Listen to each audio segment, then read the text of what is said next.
Right. Um, New one. This one.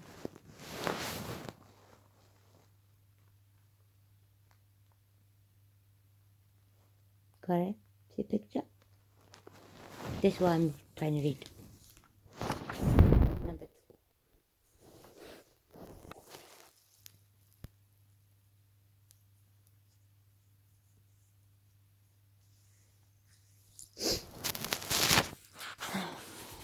Introduction I'm still in. The religion of the Rig Veda is related and comparable to the religions of the other Indo-European peoples. Indo-European peoples means conquered. It's not their original names. It means they are conquered people and they've been given back what was taken off them. Not all of it. Partially. Like, I've got a book, 1849 Bible, Discourse.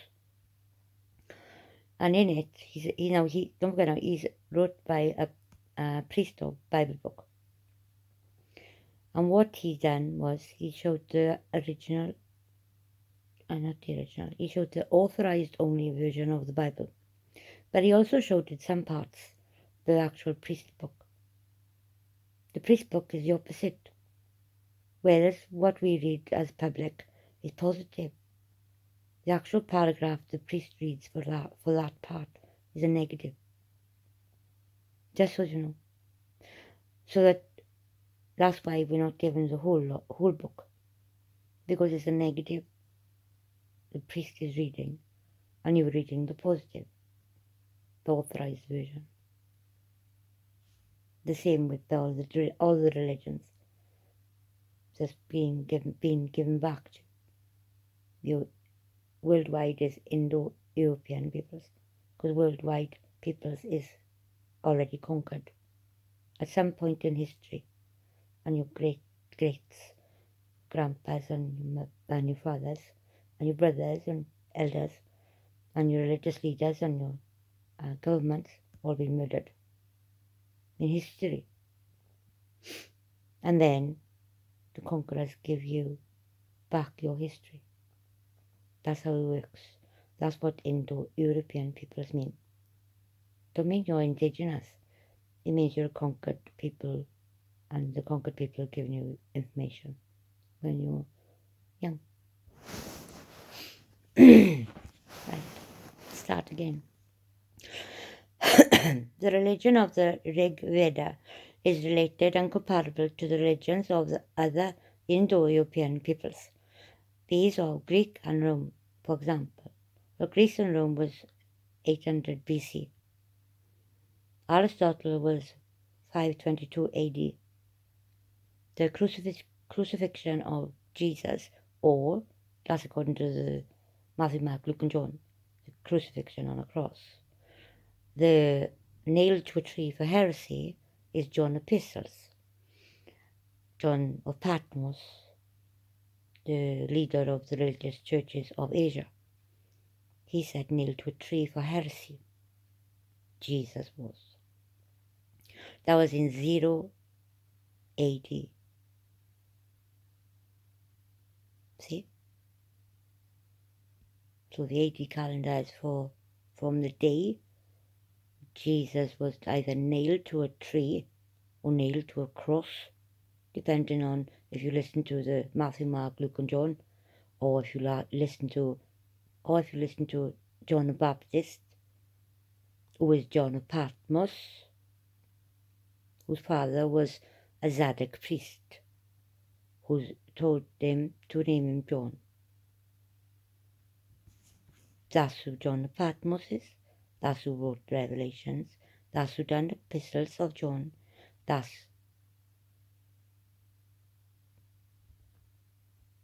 the Zadok priest's son.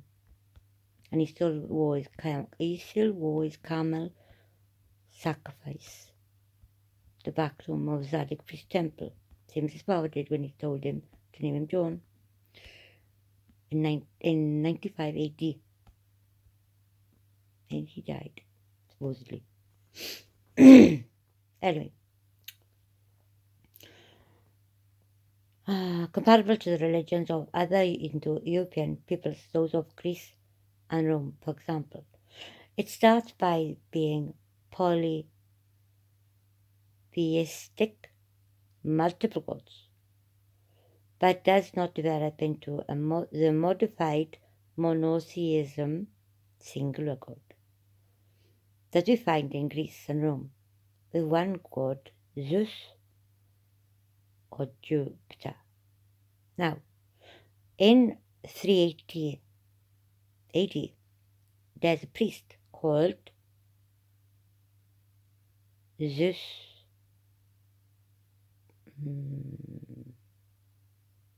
Nazareth Zeus, priest. And you know who he works for? The Catholics.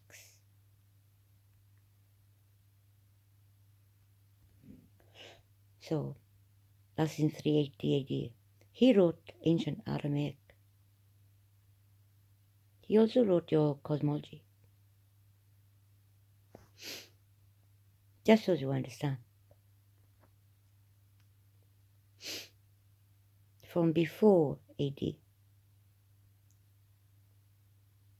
Emerging as the undisputed ruler of the rest, it takes a very different turning and develops into something wholly Indian.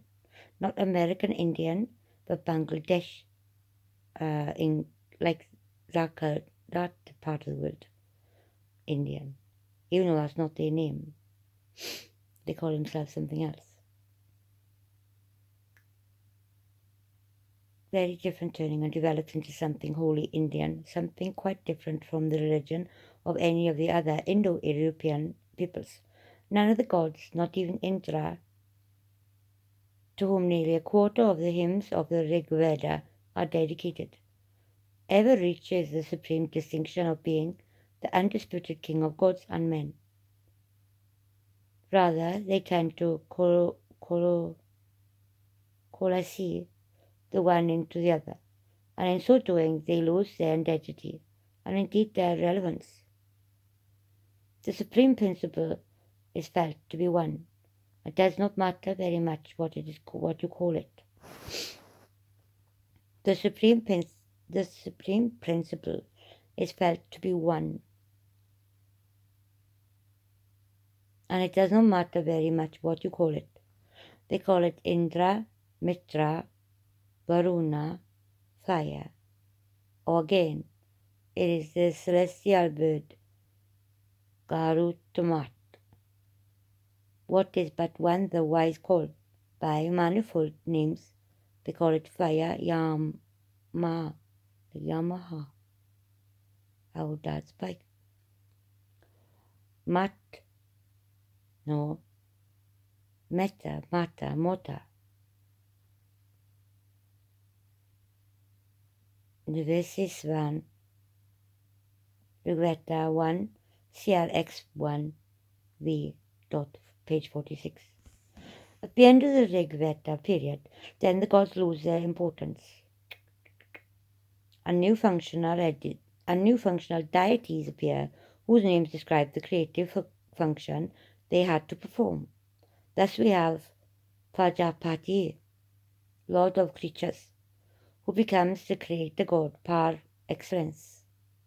Vishwakarman, the maker of all. Brihaspati, or power. Finally, Purusha, primal man, whose sacrificial death gives rise to creation in all its multiplicity. Now, primal man, and whose sacrificial death dies, is when you go from losing your temper over nothing to losing your temper over nothing. Do you get it? Primal man is when you go from losing your temper over nothing to losing your temper over nothing. Do you get it? Okay.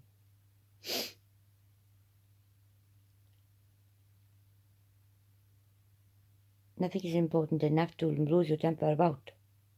That's when you're not primal man anymore.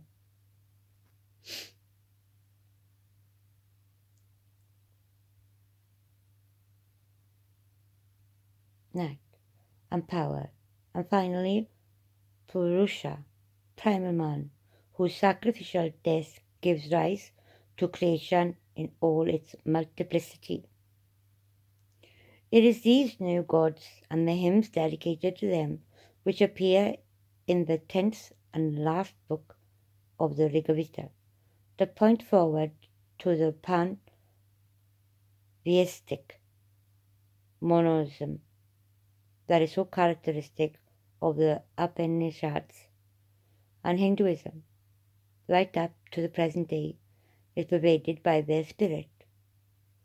The latest of the 4 Vedas, the Atharva Veda, is, as we have seen, largely composed of magical texts and charms, but here and there we find cosmological hymns which anticipate the Upanishads, hymns to Skambha, the support, who is seen as the first principle which is both the material and efficient cause of the universe. The prana, puna,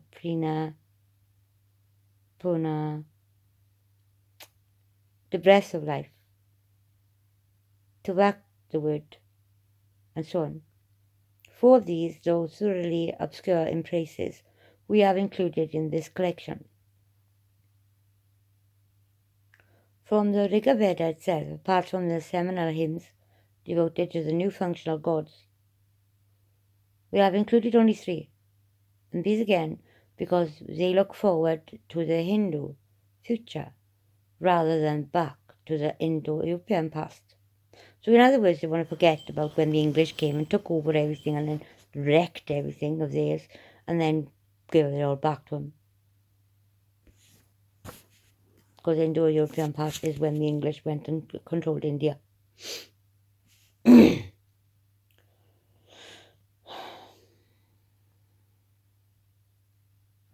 From the Rigveda itself, apart from the seminal hymns devoted to I only found that out this year. From the Rigveda itself, apart from the seminal hymns devoted to the new functional gods, we have included only 3, and these are, again, because they look forward to the Hindu future rather than back to the Indo-European past, when they were under the thumb of the British. They conquered them, according to history, and made them servants and slaves and whatever you want to call it.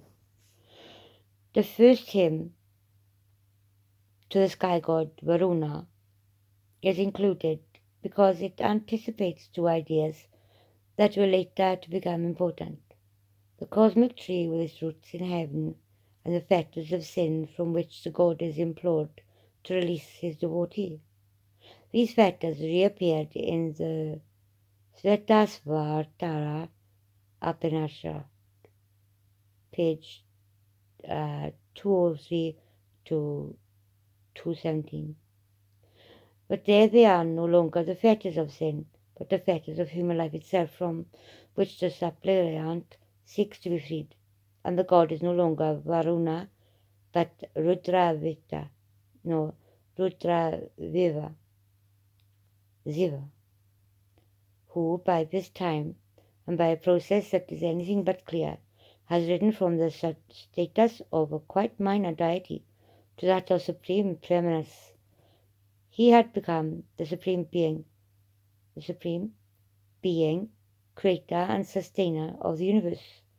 And it is for this reason that we have included one of the hymns addressed to him in the Rigveda, as well as a hymn to Vishnu, who also rose to the ranks of supreme being among his devotees, and appears as such in his incarnation as Krishna in the Bhagavad Gita. By the time of the Brahmanas, the emphasis has shifted from the gods to the sacrifice which was immensely elaborate had by now become all important, for the sacrifice represented the creative process. In a sense, it was the creative process. And where to cease, the world itself would come to an end. The sacrifice and the world are one, and the rapport between the two is so close that one can speak of elements of the sacrifice as being identical with natural phenomena in the cosmos. As Ed Guriton rightly emphasizes, a very striking feature of these works is their passion for identification of one thing with another, on the slenderest possible basis. Indeed, often on no basis at all that we can discover.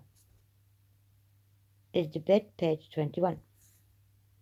Characteristic is the opening chapter of the Brihadaranyaka Upanishad, which, like so much similar material that is more characteristic of the Brahmanas than the Upanishads proper, we have omitted from our present selection. The dawn, it says.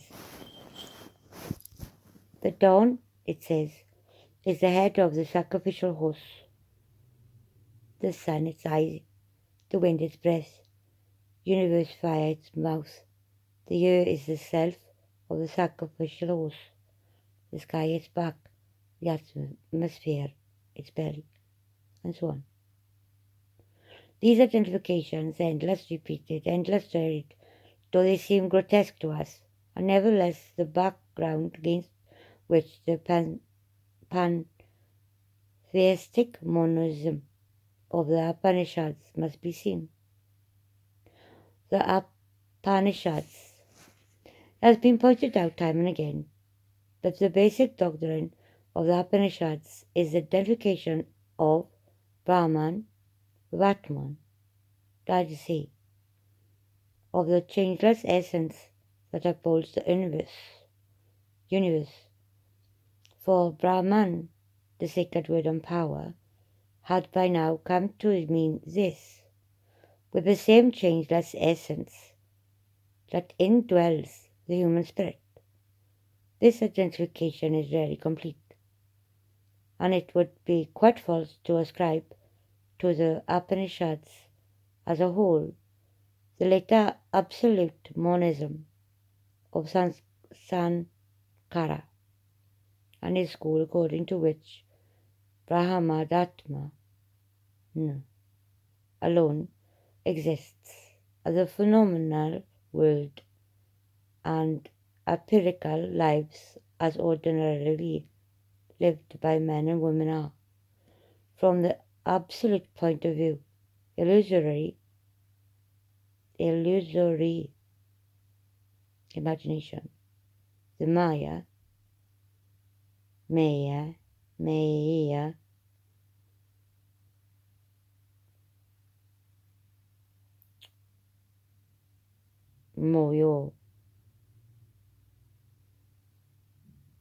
Mauyo, Maya. In point of fact, the word Maya occurs very rarely in the Upanishads, and when it does so, it is best translated as uncanny power, exercised by a god, or creative power.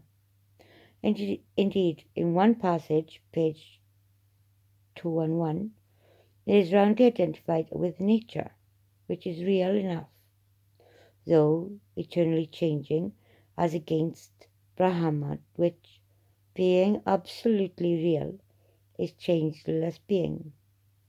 There are, it's true, passages which are wholly monist, like the following, page 121. This infinite is below, it is above, it is to the west, to the east, to the south, to the north. Truly it is this whole universe. Next, the teaching concerning the ego. I am below, I am above, I am to the west, to the east, to the south, to the north. Truly I am this whole universe. Next, the teaching concerning the self. The self is below, the self is above. The self is to the west, to the east, to the south, to the north. Truly the self is this whole universe.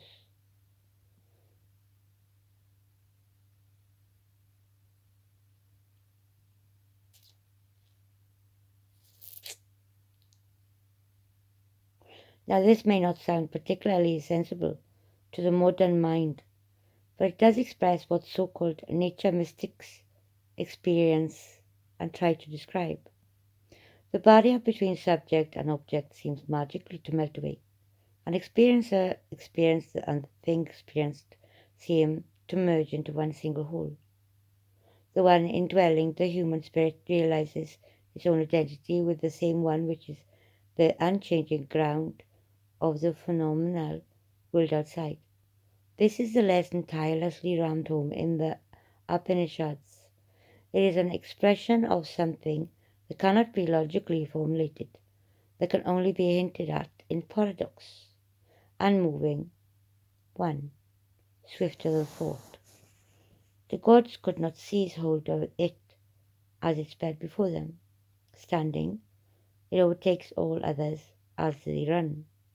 In it, the world, no, in it, the wind incites activity. It moves not. It is far, yet it is near. It is within this whole universe, and yet it is without it. Page 165. This indescribable reality, the real of the real, page 44, reveals itself in a flash. The astonished mortal realizes himself as immortal, unconditioned, beyond space and time and causation, and so, whoso knows that he is Brahman,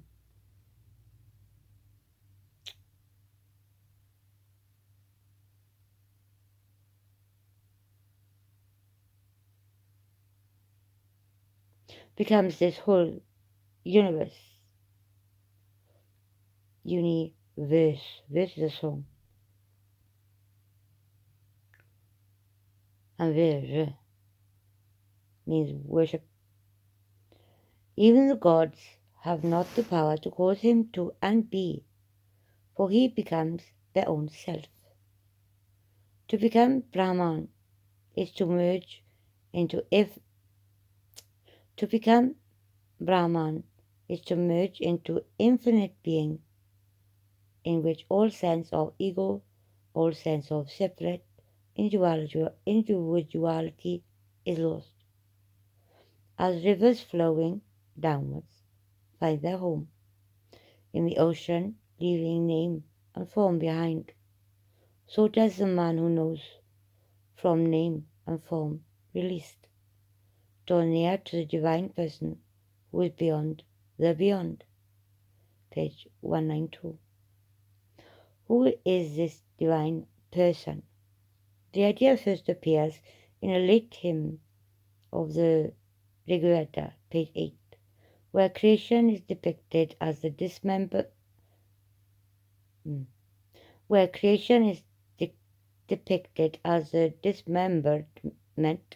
of primal man or male person, Sanskrit Purusha.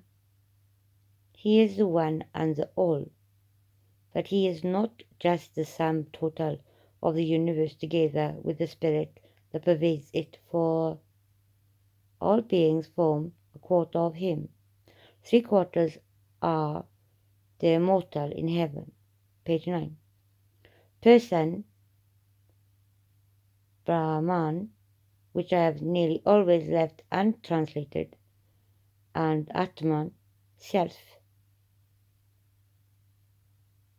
are then the three terms used more or less indiscriminately to represent the highest principle, whether conceived of as the spirit which indwells and controls the world, or as that same spirit indwelling the heart of man.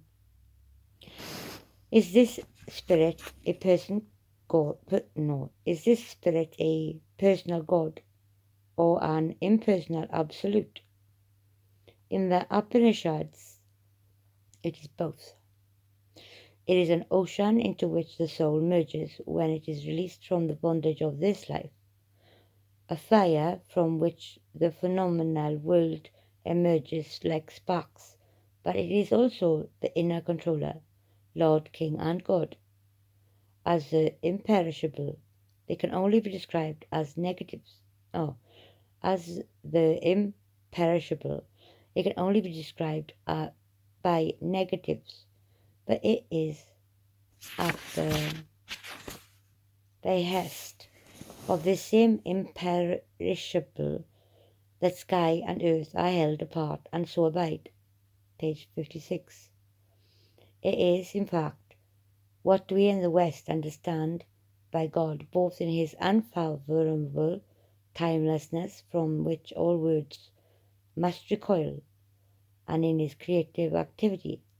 There is, however, one fundamental difference between the Brahman, self and person of the Upanishads and the Judeo-Christian God.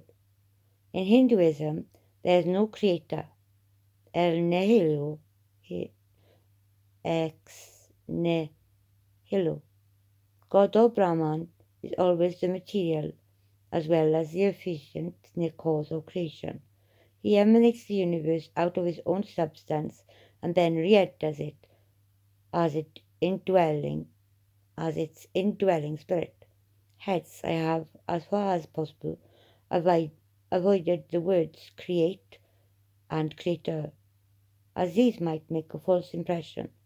Well, he can't be the create and he can't be the creator if it's only his self. Can he? One of the things,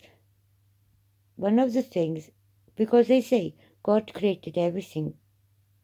God asked he the earth to create everything because God was lonely. He wanted friends or something to look after. I don't know if it's true or not, I don't know.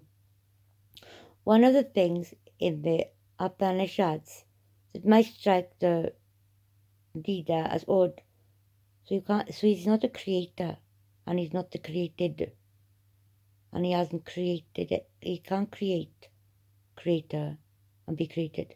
He can't be any of them. He don't live on the planet. Get it?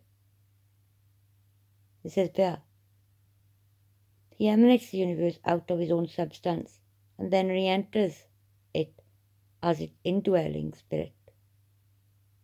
He's both in it and out of it. So he's not the creator. He's not the created. And he didn't create. According to Hinduism. Listen. There is, however, one fundamental difference between the Brahman, self and person, of the Upanishads and the Judeo-Christian God. In Hinduism, there is no creator.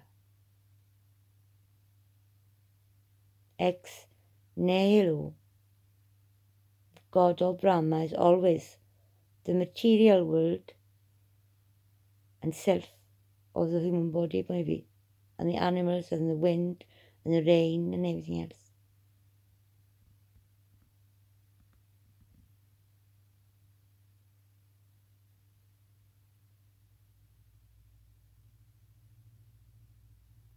That's the material, as well as the efficient cause of creation. He emanates the universe out of his own substance and then re-enters it as its indwelling spirit. Hence I have, as far as possible, avoided the words create and creator, as these might make a false impression. One of the things in the Upanishads that might strike the reader as odd is their constant preoccupation with dream and dreamless sleep. Now, in Egypt, it used to be in the 1800s and 1900s, Westerners would go to Egypt, and they would be ask special building place to be put into sleep, not to die. They wanted to sleep for a year, be in sleep. So they give him, they done something, and they made him go to sleep. So for the whole year, the whole 12 months, they be sleep. Okay, they still have food, the water, not to get dehydrated, nothing. But they was deliberately, on purpose, going to sleep for a year. Okay? This was Westerner decided to go to Egypt for Land of Dreams like they do in China. How they done, I don't know. What tablets they give them, I don't know. Or medicine, or food, I don't know. They slept for a year. So when they say about this, contrary to the Western way of thinking, dream is regarded as more real than waking life. It's because that's what they wanted to do. Because before, in that era, the dream was the daytime. The dream is now the night. Yeah. Good, isn't it? The reason I say this is because in pre-John the Baptist's birth, when God spoke to any prophecy, anywhere in the world, in any indigenous belief systems, it would always be in the nighttime when they sleep. They would dream it. Then, when John the Baptist's baby was going to be born, he spoke to him in the daytime, not in the nighttime. And every day from then on, it's been daytime. But now, it's not daytime. Let me see now. Day was day, night was night. Now, day is night, and night is day. You see what I mean?